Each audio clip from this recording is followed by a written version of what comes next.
Te whatalo whare mai wanga lo tātu nu ue le ngata o Samoa nei e wape fo iso se tafa I whawhoto Samoa lo wape nana mai mo mai ai tātu o nanga ma le tautua lo Samoa Entertainment le whau tātu mafuta le matanga le nei vai aso alo mai a o tala o mea na tutupu I Samoa.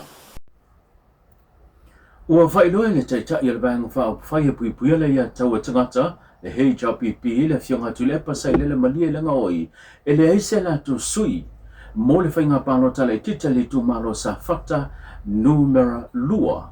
Ai ua tapena I lato mo se isi whainga pālota lumana yantu. Pe o na whaalawi loe lo fisa komisio ko sino whainga pālota e lua sui. Ma o le ata mo mo le vaenga whao whai tuto tasi ma le tasi le sui o le sa se eile no fo le tu malo le fionga le tu ya pai le toa. Le ua vea nei masui tau vā mo le whaenga whao whai o le wha tua I le atua Samoa tasi. Tau mai taimini nei. Wa manatu le chapipi. Ole tati ia se sua le chapipi.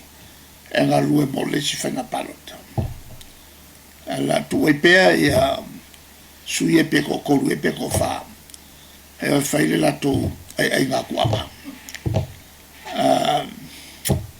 O le tūlanga rana sa i e wha mo e wha pena.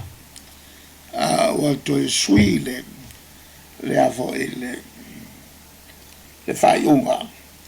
Silia ngā luel mato sui. Ta pena le mo le whainga palo tele. E se teimi o ruma. Ua te ena e le fionga I le minista o le matanga ruenga o soifua maloloina, le fionga wa o salo malolo fipo, tua inga ma whamatalanga e pei ona sao noa I te tasi o whaipule te tono le mauta whono le palemene o Samoa, e whaapea o se wa adia, leana whaonga e au wina mai se tasi o ngase, mai le motu tele sala whai e whaanati nati mai I tumua nei, o se whapoponga le nei tala. Sa a mai ambulance lua tofu male ngase mana tau nu I lunga le wafu e le taina le tasi lesi e tau nu lesi wa afa ia le tasi ia matau fai e tapena ona wa lese va o le tasi peita iane ua mawale ava noa le va o le tolu ono mai ei leo ambulance na ia lua ma ngase ma ua faa mausali mai e le pulisili o le tatu mtano wenga soifua maloloina I tutonu salafai o ia lea e lala mpapa au tuasivi ia mai wha mapopoina fo I tatu motu. Fatase mal pulenga o vaa I tutonu o le wafu I sale longa. Ma fatase mal fatun sili ma watele ia wha mauti noina. E se sele la fonga na iai le ngase na mai se alia. Mai le leipea le motu le pā wa sila fia I le vaenga. Sila foi lau fionga.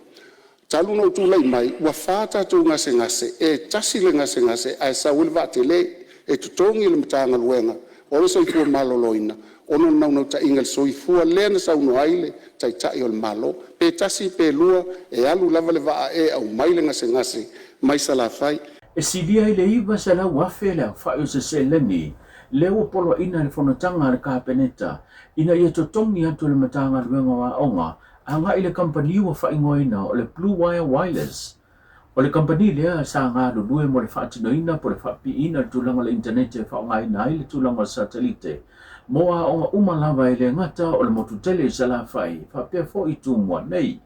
Mai e o mai I le nei taimi, e le ima whai lava o na mawaina I le company I le tulanga o le tupe po le selani, e pe o na whaatino e whiutuna inga, mo le tongina lea, e le mtanga luenga a ngai lea company. O fontanga le kapeneta I le vai atan se mwai atu nei, lena whae unga fono ina ai, ma polo ina I dole matanga le wenga onga, ina ia au ona tu ina atu le seleni I lea company. Wa mai ona whaatino le ngā ruenga pita iane, e le ima whai lava ona maua le company le nātu seleni. E o fo I le pūlenga o le whaatonu pa le regulator, sa iai fo I se taso seleni te tau ona tutongi nātu le company anga I pūlenga o le whaatonu pita iane. Ona o le tulanga I le mawhai ona maua le company nei a Blue Wire ia lato tupe pe ona whaatino ele ngā ruenga o le mafuanga le na le mawhai fo ona tuinatu se leni e pe ona mo mia ele pulenga le whaatonu. O le lawa tu ina atu le polo inga le kampeneta ina ia whaatino vabe matutongi vabe lole se leni ele matanga luenga wa onga a ngai i le company sa lato whaatino ina le ngā luenga. E le o toi se e mai ia le fionga ai au Christopher Hazelman e pei ona whaurulu i ele matanga luenga wa onga i le tūlanga e pei ona i ele ploketi e pei ona whaatino ina. Eli manuia fo ita mawhainga mo se ta inga i le fionga ai au le sa ave ma obisa sila mtanga luenga onga i sona fina ngalo e tusai ma le seleni lea ua polo ina e au ona tu ina atu le mtanga luenga onga mo le company sa lato whaatino ina le ngā luenga. Ua whailo le sunga namula ulu sa miliota i le whanotanga le parlemene sa awa yatu i le whanotanga ale IRP po le uni laka pia le lalolangi, po le whaatina leo le laka pia le lalolangi, e sanga whaamautua i pia le na fō Samoa i le tūlanga le laka pia.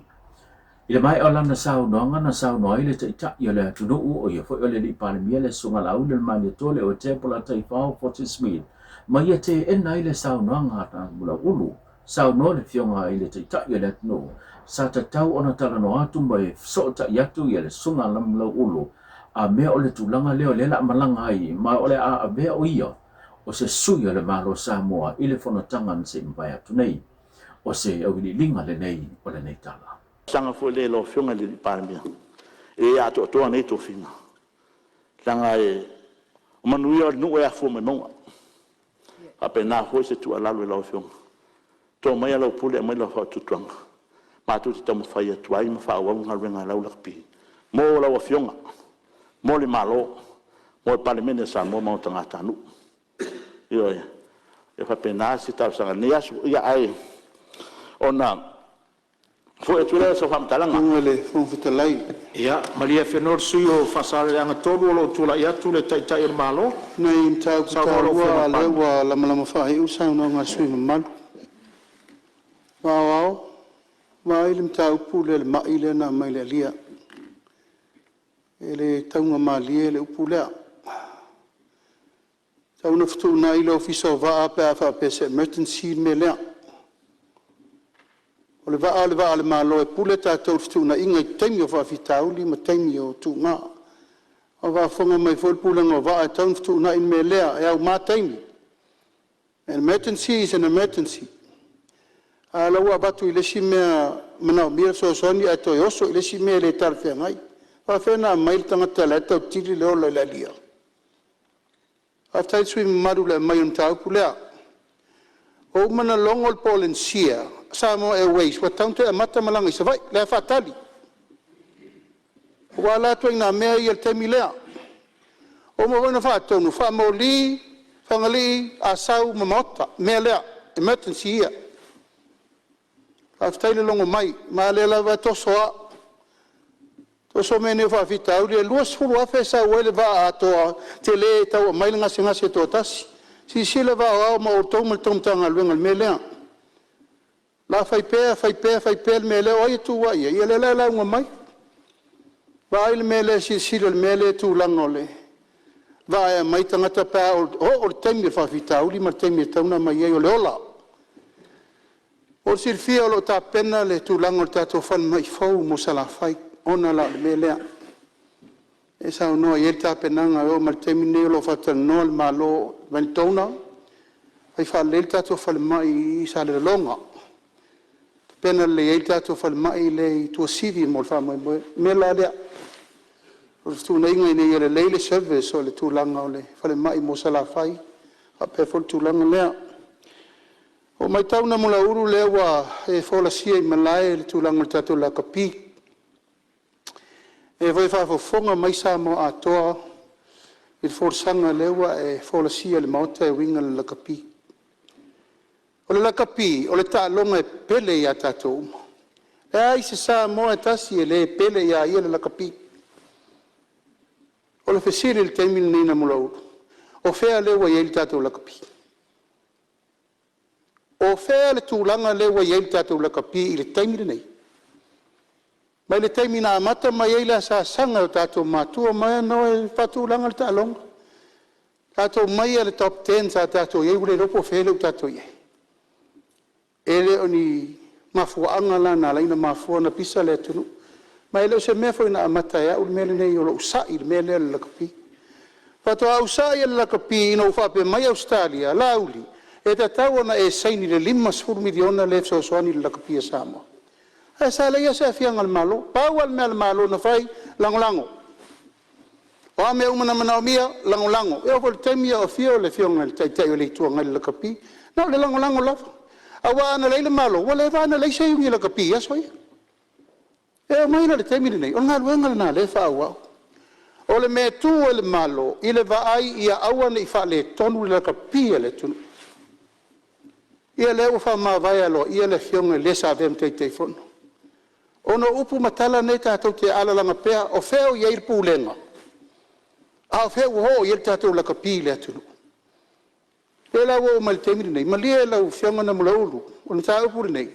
o lo tatia i panga le tatou talanoanga le fa tat o le mana o le malo e lango le kapia le tunu e le se mele kiti o tatou ho fa tumutumunga ngaka i tau le leo Samoa i le kapia le tunu o la temini nei tamata mau o le ropo fe ho il tatou le kapi o ma ona o tau tino i le World Rugby e tu la i le malo e lango i le kapi pe a sa o le pulenga sa fai e vai le kapi le tunu.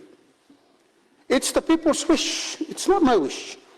It's not because of the Prime Minister wish. Le o le manaonga tangata Samoa, sui le pulenga, o no vale tonu tatotula. E la o mal temini, e le o e sa no mai ua. Wai malanga i fanfon fatu langa le tatu no fo mo le World Rugby. Ia ma ami fono e mai, on behalf of the government, e tatara no ana feo la whainga mea.